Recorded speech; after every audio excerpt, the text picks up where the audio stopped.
আজকে গিয়েছিলাম একটু বাহিরে বাচ্চাদেরকে নিয়ে অনেক কষ্ট করে অনেক পরিশ্রম করে পরে দেখি জমির পাশে অনেকগুলো সরিষা ফুল ফুটে আছে। এখানে দেখি একেবারে সরিষা ফুলের মেলা ধরেছে, এতটাই মেলা ধরেছে চোখের মায়া আর মনের মায়া সবকিছু আমি মন ভরে দেখলাম আর ভিডিও করে নিলাম।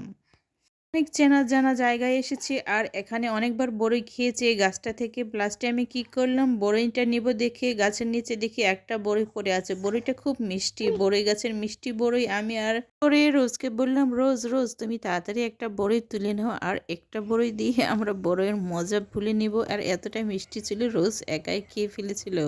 এই জমিতে বরাবরই শুধু ভুট্টা চাষ করা হয়েছিল, কিন্তু এবার দেখলাম ভুট্টার পরিবর্তে সরিষা আবাদ হয়েছে। আর সরিষা আবাদ হওয়াতে এতটা সুন্দর লাগছে, শুধু ফুল আর ফুল। এটা ছিল একেবারে বিকেলবেলা, পরন্ত বিকেলে এই ফুলগুলো দেখতে আর নীল আকাশের নিচে এত সুন্দর ফুল দেখতে খুবই সুন্দর লাগছিল। একেবারে চমৎকার অভিভূত এলাকা।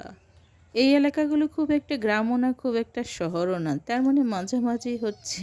এটা হচ্ছে একেবারে উপজেলা ও পৌরসভা এলাকা। তবে এটা হচ্ছে মাঝখানটায় সড়কের ধারে একটা মাঝখানে কাঁচা রাস্তা, কাঁচা রাস্তা দিয়ে মানুষ আনাগোনা করে। তবে মাঝখানে মাঝখানে একটু ভালো ভালো বিল্ডিং ঘর উঠে গেছে। বিল্ডিং ঘর উঠে যাওয়ার কারণে হইলো কিছুটা মনে হয় কি এটা শহরের বুঝি জায়গা। তবে আমার তো গ্রাম গ্রাম মনে হয়, কেন না আমার তো গ্রাম ভালো লাগে, তাই মনে মনে ভাবি এত ফুলগুলো শুধু গ্রামে ফোটে, শহরে এই ফুলগুলো কিছুতেই মানায় না। খাঁটি সরিষার ফুল দেখতে যেমন সুন্দর, ঠিক তেমনি খাঁটি সরিষার তেল ব্যবহার করতেও কিন্তু খুবই ভালো। গতবার খাঁটি সরিষার তেল নিয়েছিলাম, এতটাই ভালো লেগেছিল। খাঁটি সরিষার তেল আসলে অনেকটা পাতলা হয়, আর বাজার থেকে কেনা যে সরিষার তেলগুলো আমরা ব্যবহার করি ওটা অনেকটাই ভারী হয়।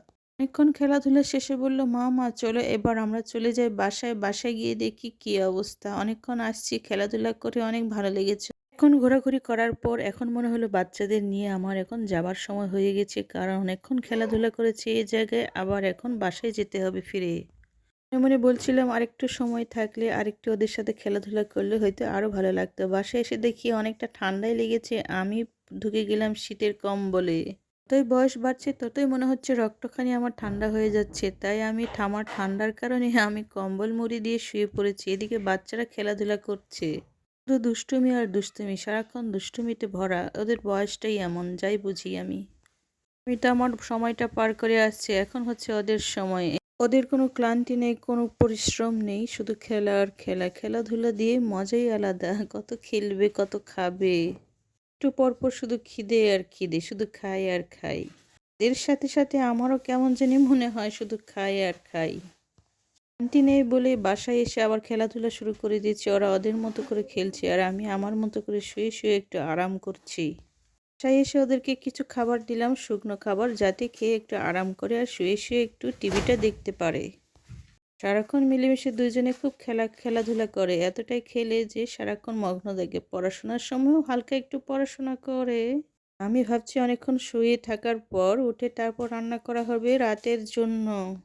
রাতের রান্না যে কি হবে এখনো শুধু শুধু বসে বসে ভাবছি, শুয়ে ভাবছি কি করব। যখন সবাই মিলে খাওয়ার রুচিটা বলবে তখনই রান্না শুরু করব।